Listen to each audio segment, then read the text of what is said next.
grandiosa.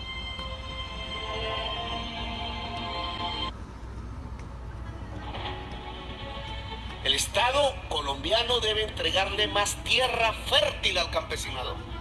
Eso se llama una reforma agraria. Y este gobierno no cede en ese propósito. La reforma agraria es que se desarrolle la tierra, se trabaje y se agregue valor. Tenemos 3 realizaciones urgentes este año como gobierno del cambio. La primera, la reforma agraria. El primer pliego que tienen ustedes en sus planes de vida aquí y en los 54 procesos que ya ¿Qué estás haciendo? ¿Por qué me estás así? ¿Qué te pasa? ¿Qué miras? Estoy viendo un video de la reforma agraria que van a hacer en Colombia. ¿Reforma? ¿Qué? Reforma agraria. ¿Qué es eso? ¿No sabes qué es la reforma agraria? ¿No? Bueno, ¿cómo hago para saber? Como para enseñarte un poquito. Ahí hay un programa muy interesante en la televisión. Te lo voy a mostrar. Bienvenidos a AgroTV. El día de hoy vamos a hablar sobre las reformas agrarias. La reforma agraria es un conjunto de medidas políticas y económicas que tienen como objetivo principal la redistribución de la tierra y la transformación de las estructuras agrarias existentes en un país.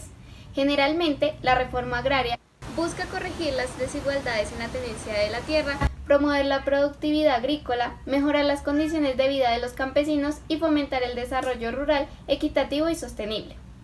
La reforma agraria es un paso esencial para romper el ciclo vicioso característico de toda estructura latifundista y poder redistribuir la tierra entre pequeños agricultores.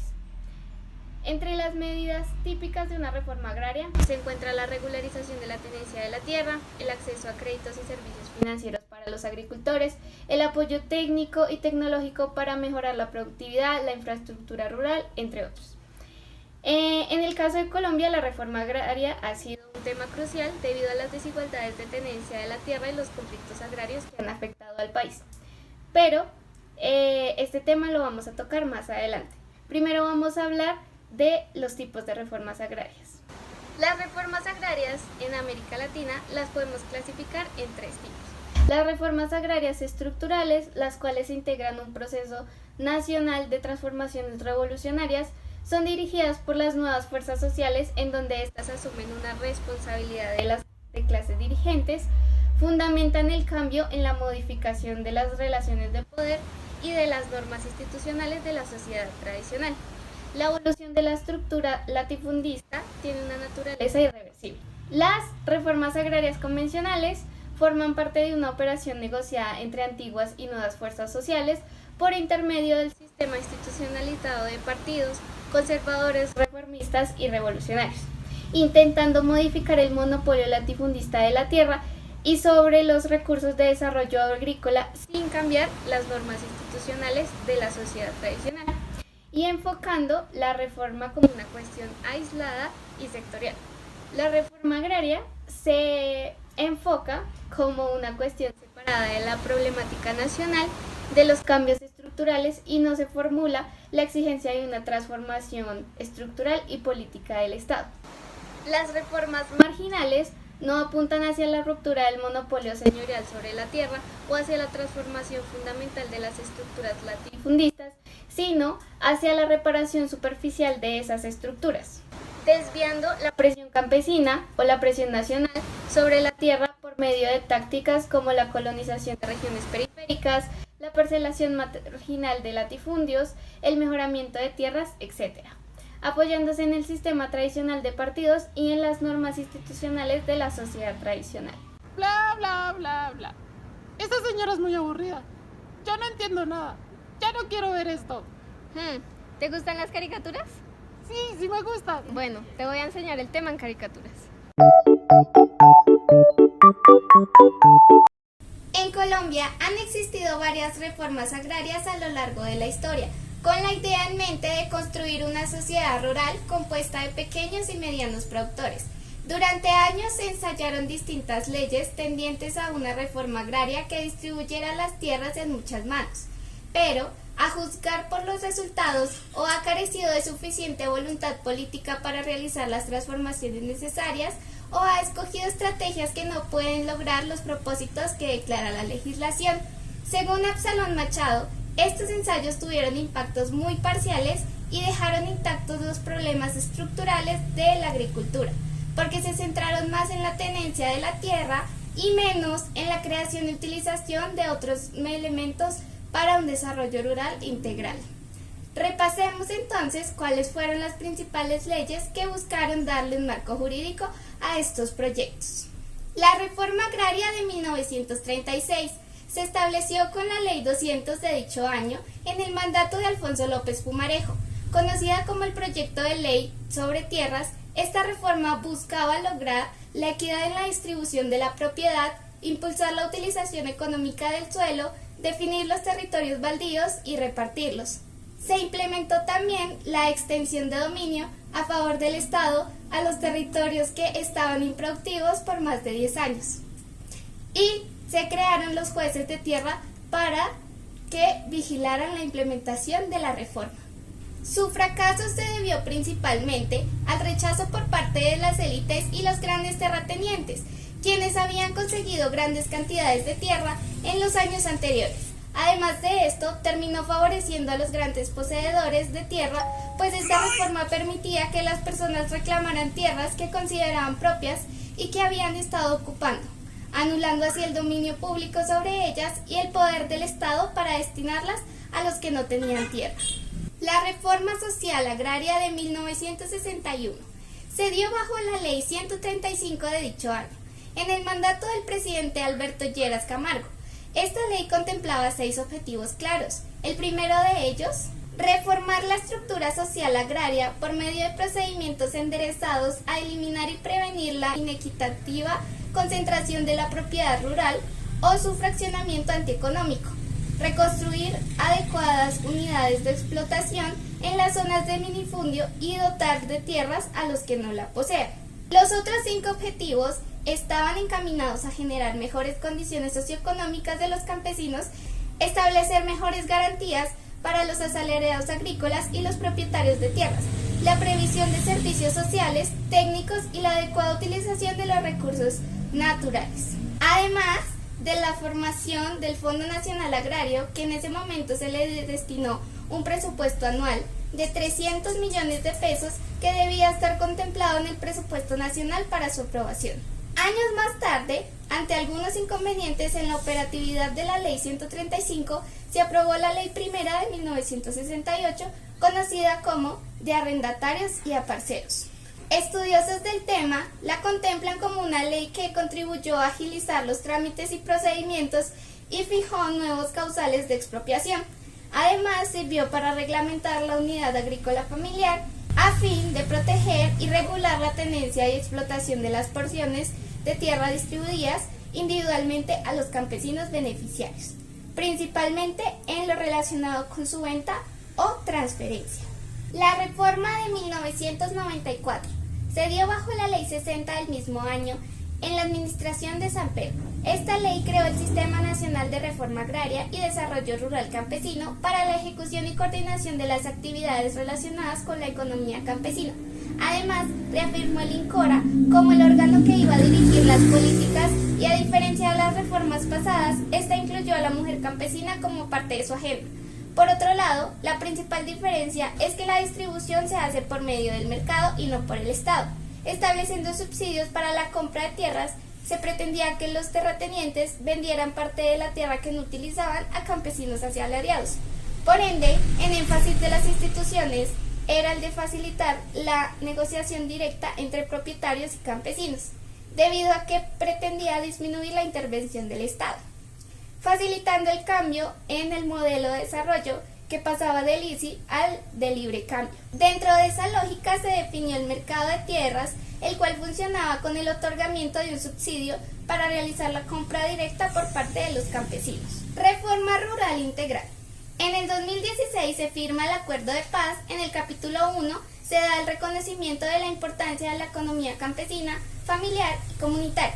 El acuerdo se orienta a erradicar la pobreza, promover la igualdad y asegurar el pleno disfrute de derechos básicos en el campo, además de beneficiar al conjunto de la población colombiana al generar más alimento y al prevenir la violencia ligada a la concentración de tierras.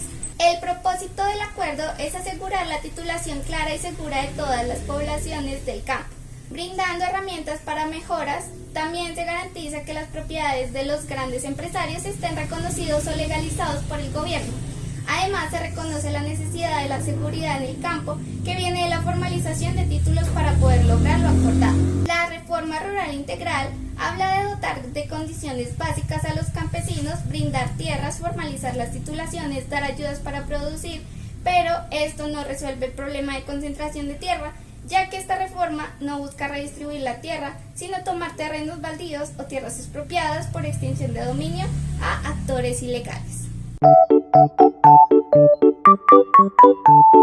Hola amiguitos, hoy quiero hablarles de algo muy importante que está sucediendo en nuestro país. ¿Han oído hablar de la nueva reforma agraria? ¿No?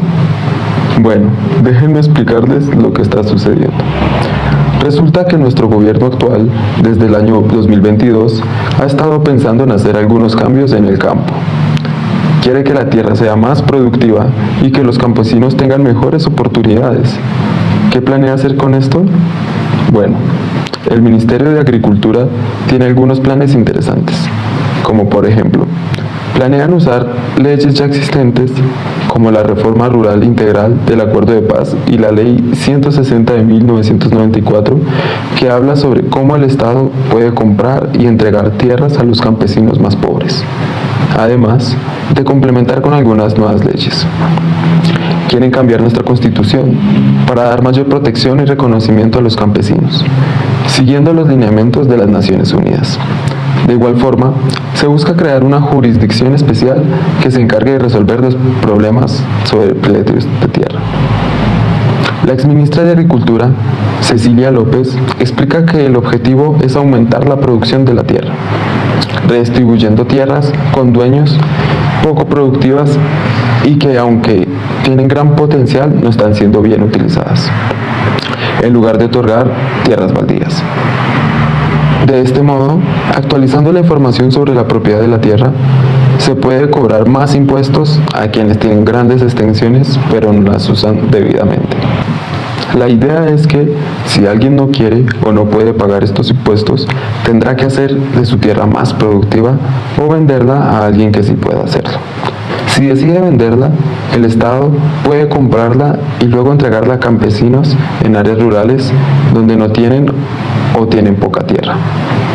El objetivo final de todo esto es tener una distribución más justa de la tierra y así hacerla más productiva, mientras apoyamos a los campesinos con créditos y asesoramiento técnico, para que puedan aumentar la producción de alimentos y de esta forma reducir la cantidad de comida que importamos y al mismo tiempo aumentar nuestras exportaciones, en especial los productos como café, azúcar, plátanos y aguacates. En resumen, el gobierno está trabajando para mejorar la situación del campo, ayudando a los campesinos y haciendo que nuestra agricultura sea más fuerte y más rentable. Es un gran paso hacia adelante para nuestro país. Gracias por acompañarme. Hasta la próxima. Buenos días, amiguitos. Hoy hablaremos acerca de la atención institucional y programas. Primero tenemos que en marzo del 2023 Petro entregó más de 3.000 hectáreas a familias rurales de Córdoba y planteó lo siguiente. Este es el primer acto de la reforma agraria. Estas son las primeras tierras que se compran a particulares y que se entregan a campesinos, sobre todo campesinos víctimas de la violencia y a reincorporados que quieran construir la paz en Colombia. La compra por cerca de 22.000 millones representa un total de más de 3.500 hectáreas de tierra que benefician directamente a 6.195 familias rurales. Además, en lo que respecta a la formalización y compra de tierras, en los primeros 8 meses del gobierno del presidente Gustavo Petro, se ha avanzado un tercio de lo logrado en 6 años. Es así que más de 9.000 hectáreas han sido compradas para el Fondo de Tierras y más de 1 millón de estas hectáreas se han formalizado por la Agencia Nacional de Tierras y 4 zonas de reserva campesina se han constituido por una extensión de 395.000 hectáreas. Finalmente, 5,8 millones de dólares de cooperación fueron destinados a inversiones en el programa de Tolima y Caguán y Piedemonte Caqueteño, beneficiando a 19.000 personas. pero profundizando más hablaremos sobre los programas de desarrollo rural. Entre el anteriormente mencionado, el PDET. También la estrategia de implementación de programas de desarrollo rural integral con enfoque territorial, donde su objetivo general es contribuir a expandir las oportunidades, a elevar el bienestar y a disminuir la pobreza multidimensional de los habitantes rurales de Colombia, reduciendo significativamente las brechas que los separan de los habitantes urbanos. En las situaciones donde en los territorios no cuenten con una iniciativa preexistente que quieran ser o puedan ser apoyadas, para fortalecerla o consolidarla, se deberá iniciar un proceso para crear y poner en marcha un programa territorial de desarrollo rural con 3 etapas. Una inicial, donde se debe priorizar el desarrollo de territorios caracterizados por condiciones de alta pobreza multidimensional y situaciones de conflicto y debilidad institucional.